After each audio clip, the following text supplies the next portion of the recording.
അതിൽ കിടന്ന് ഉറങ്ങും. ഉറങ്ങിക്കഴിഞ്ഞാൽ അതിൻ്റെ ഉള്ളിൽ നിന്ന് മുളൽ കേൾക്കും. ഇപ്പം നരമൂർത്തി മനുഷ്യനെ വാള് കേൾക്കുന്നുണ്ടാണ്. അങ്ങനെ ആ ഭാഗവത തത്വം മുഴുവൻ അങ്ങോട്ട് പറഞ്ഞു കൊടുത്തു. അത് ഒരുപാട് കാര്യങ്ങളാണ് അത് പറഞ്ഞു കൊടുക്കുന്നത്. ആ പറഞ്ഞ കാര്യങ്ങളെല്ലാം മനസ്സിലാക്കി അതൊക്കെയാണ് അതൊരു 100 കൊല്ലം ഊത്തോട് ഉള്ളിലിരുന്നു എല്ലാം പഠിക്കേണ്ടതല്ല. സർവ്വതും പഠിച്ചു കഴിഞ്ഞു.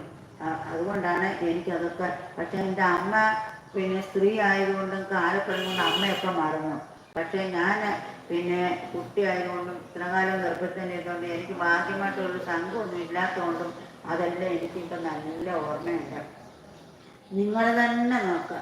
ഇപ്പം എന്നെ എന്തൊക്കെ ചെയ്തു, എനിക്ക് എന്തെങ്കിലും ഭഗവാനല്ല എന്നെ വന്ന് ഓരോ സമയത്തും രക്ഷിച്ചത്. ഭഗവാന് ബ്രാഹ്മണനാണോ ദേവനാണോ ഋഷിയാണോ അസുരനാണോ എന്നുള്ള വ്യത്യാസമൊന്നും എല്ലാവരോടും ഒരേപോലെ പ്രേണ. അതുപോലെ എന്ന തപോ നേജ ശൗചം ഭഗവാന് ദാനം തപസ് ശുചി അങ്ങനെയൊന്നും ഭഗവാന് കൊടുക്കുന്നവരോട് സ്നേഹം, കൊടുക്കാത്തവരോട് ദേഷ്യം, അങ്ങനൊന്നും ഭഗവാനില്ല. ഭഗവാൻ എന്തേ വേണ്ടോ? പ്രിയതേ വിലയാ ഭക്തിയ ഹരിരത്നം വിടംബന.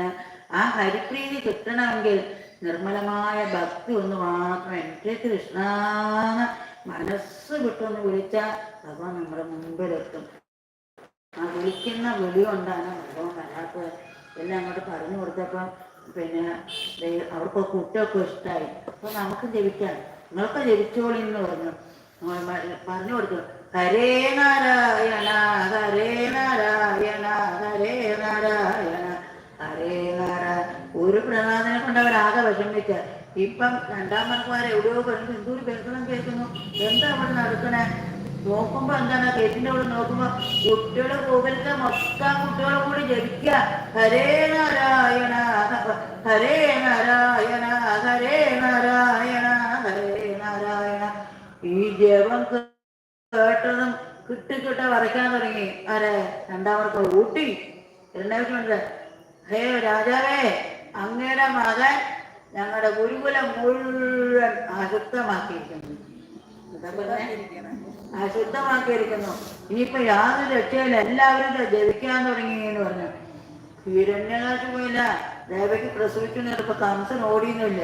അത്തമാതിരി പിന്നെ എന്താണ് പാമ്പിനെ കണ്ട് ഓടുന്നത് മാതിരി എണ്ണിച്ചൊരൊറ്റ ഓട്ടാണ്. ഊട്ടി വന്ന് നോക്കുമ്പോ എന്താണ് ശ്രുത്വാപ്രിയം ദുസ്സഹം തന്നെ ദൂരേന്ന് കേട്ടു. ഗോകുലത്തിലെ എല്ലാ കുട്ടികളും ഇവിടെ ഇപ്പം നമ്മളെല്ലാവരും കൂടെ ചേർന്ന് ഇപ്പം നാരായണൊക്കെ വായിക്കാൻ എവിടെ വരെ കേൾക്കും അല്ലേ? ഇത് എല്ലാവരും കൂടി ഹരേ നാരായണ ഹരേ നാരായണ ഹരേ നാരായണ ഹരേ നാരായണ എന്നുള്ള ഗോകുലത്തിലെ എല്ലാ കുട്ടികളും കൂടി പാട്ടങ്ങോട്ട് കേട്ടിട്ട് സഹിക്ക വയ്യാഞ്ഞിട്ട് കോപം കൊണ്ട് വാളൊക്കെ ഇങ്ങനെ ഇവിടത്തെക്കൊണ്ട് ദേഷ്യം വന്നിട്ട് ചോദിച്ചു. അച്ഛനെ കണ്ടത് വേഗം പോയി നമസ്കരിച്ചു. ഹേ ദുർവിനീതാണ് വിളിച്ചത്. നമസ്കരിക്കുന്ന ഒരാളെ അല്ലെങ്കിൽ വിളിക്കോ ദുർവിനീതെന്ന്? ദുർവിനീത മന്ദാർന്ന